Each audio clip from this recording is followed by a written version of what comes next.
No sábado passado, Vladimir morreu com um tiro no abdômen e foi espancado. O crime repercutiu muito pela violência e pela perversividade, pela forma com que foi praticado. Por isso, nós convidamos o psicanalista Paulo Alberto Rebelato para nos falar sobre este aumento da violência e quais são os significados que ela tem. Daqui a pouco, aqui no Bom Dia Rio Grande. Também conosco o prefeito de Bagé, Luiz Calil. Ele vai falar da dramática situação que vive o município hoje. A estiagem em Bagé é a maior dos últimos 40 anos. Sobre esse assunto, nós vamos conversar daqui a pouco com o prefeito de Bagé. Confira agora a previsão da meteorologia para hoje no Rio Grande do Sul. Em Porto Alegre, o tempo hoje vai ser parcialmente nublado, ventos variáveis fracos. A temperatura neste momento aqui no Morro de Santa Teresa aumenta a cada dia. Os casos se multiplicam. Nas últimas semanas ocorreram 2 casos que sensibilizaram a opinião pública. O assassinato da professora Ana Augusta Scherer e do caseiro Vladimir Silveira Pereira. Chocaram não só pelo crime em si, mas pela forma como foram praticados. Está aqui conosco hoje o médico psicanalista Paulo Alberto Rebelato. Bom dia. Bom dia, Eloy. Aumentam os crimes, mas aumenta também a perversividade como os crimes são praticados. Por que isso?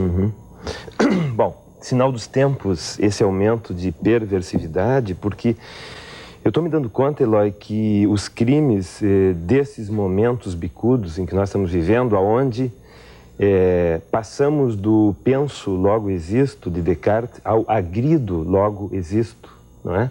Ou seja, parece que há na sociedade ocidental, isso não só no Brasil, uma mudança, né, uma decodificação, uma mudança de código, não é? De conduta, de padrões de conduta dos seres humanos, onde a pessoa precisa afirmar a sua existência no planeta e na sociedade, agredindo. Só que né? essa Passou a ser um novo código. Essa autoafirmação vai tão longe? Vai ao ponto de que a violência passou a ser uma arte. Porque eu estava lendo os detalhes desses crimes, a maioria deles tem requintes de perversidade de tipo artístico, não é? Parece um cirurgião matando, não é? Ou seja, isso é a erotização, Eloy, da perversão, isto é, se torna erótico aquilo que não deveria ser erótico, que deveria ser somente tanático, isto é, que tem a ver com o instinto de morte, que é inato no ser humano. Bom, o que se passa no Brasil é algo muito sério, porque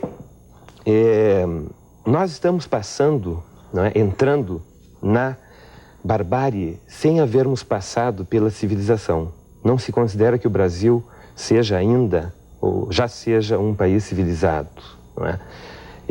É um país em desenvolvimento. Nos processos históricos, o que se passa é que há 3 momentos, não é, evolutivos, digamos, da massa humana a nível sociológico e psicológico. Passamos, portanto, da incultura, da barbárie, a civilização e a queda dessa civilização, aonde a história se repete, como dizia Hegel, né? Voltamos à barbárie. Essa mágica está ocorrendo no Brasil, pulou uma etapa. Pulou uma etapa, exatamente. Pulou uma etapa porque nós estamos vivendo no país uma confusão, uma crise violentíssima, ético-moral, uma crise de valores. Estamos perdidos com relação a um governo que eu diria que mais está para um desgoverno, que está confuso como um pai está confuso, ébrio, não é? Que não consegue, um pai de família, porque a nação é uma grande família. E esse pai está acéfalo, esse pai não tem cabeça, está anômico, isso é, não tem lei. Então, a família brasileira seria os cidadãos nacionais, são como filhos confundidos. Veja bem, eu me preocupo mais, Eloy, com a violência explícita, mas mais que isso, me preocupo sobremaneira com a violência implícita. Veja bem, nenhuma violência supera aquela que tem aparências frias e silenciosas, que passa por debaixo dos tapetes e por detrás das cortinas, frente às quais nós não podemos nos defender. A violência implícita é a violência da estrutura social enferma, doente do Brasil, não é? Evidentemente, um país com estruturas socioeconômico-políticas enfermas adoece, não é, aos seus cidadãos. Não é? Então, o que está acontecendo nessa violência explícita desses crimes com requintes de perversidade não é nada mais senão, não é, a consequência de uma violência mais implícita, que é a violência da estrutura que carece e é famélica, tem fome de ética e verdade. Para nós entendermos um pouco mais esta subnutrição social, trace para nós um paralelo da impunidade governamental para a impunidade do crime. Exatamente. A impunidade governamental emite, não é, um discurso que legitima, não é, ou seja, legitima a violência, legitima a possibilidade de que o ser humano passe de uma situação de agressão que é atávica, inata e independente, Eloy. O ser humano, ao contrário do que dizia Rousseau, não é, nasce agressivo. E a agressividade é um componente afetivo normal do ser humano. Porém, como somos nós mesmos e as circunstâncias que nos rodeiam, se as circunstâncias nos dão duplas mensagens, não é? Se nos mentem, as circunstâncias sociais, econômicas nos mentem, nós então passamos do grau natural, humano, demasiadamente humano da agressão, para a violência, que não é natural. Nós não nascemos violentos, nós nascemos somente agressivos. A impunidade, não é? Dos governos, a impunidade das cúpulas de poder, evidentemente, nos passa uma meta-mensagem de que, bom, tudo bem, nós também podemos cometer delitos, não é? E ficarmos impunes a esses delitos, não é? Mas essa meta-mensagem não atinge somente pessoas pouco esclarecidas, e sim pessoas bastante esclarecidas também, que chegam a praticar esse tipo de crime. Exatamente, exatamente, porque essas pessoas, por saberem da sua impunidade, evidentemente abusam do poder, como dizia Anatole France, é impossível não abusar do poder quando se tem nas mãos o poder, não é?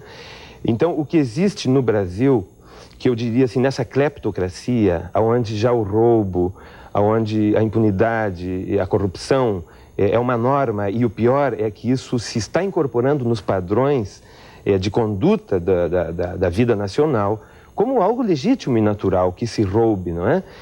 Ou seja, eu não acredito que seja um roubo consciente, é uma doença geral, não é? Eu te diria assim, o Brasil está pré-comatoso na sua moralidade, na sua ética e verdade. E considero gravíssima a situação, Eloy, porque eu vejo que nós estamos num estado de pré-guerra civil, doutor, quem sabe já em guerra civil. Para encerrarmos, esse agravamento todo, essa perspectiva, quais são as perspectivas de futuro para esse país, para essa criminalidade toda? O que a gente pode esperar? Zorzeto, o que nós podemos esperar seriam uma modificação, uma retificação dos padrões ético-morais do Brasil. Para mim, o Brasil vive uma crise crônica, ética, moral. Portanto, a situação tem que começar, a situação de mudança tem que começar do topo da pirâmide, porque é lá em cima, não é, nas esferas de poder, que esses cânones vigentes, que são perversos, não é? Há uma perversão nacional, onde o indivíduo não é mais senão o reflexo, não é? Ele é a consequência, onde, bom, a corda arrebenta na parte mais débil, mais frágil. Então, o que teria que haver em 15 de novembro, eleições com eleição, portanto, de um presidente mais moral, mais ético e mais verdadeiro, que não maltratasse aos seus filhos cidadãos, não é? Dessa forma como nós estamos sendo maltratados. Paulo Alberto Rebelato, médico psicanalista, obrigado pela sua presença aqui no Bom Dia Rio Grande. Em seguida, nós voltaremos com mais informações para você. Tempo bom em Bagé nesta manhã, 15 graus de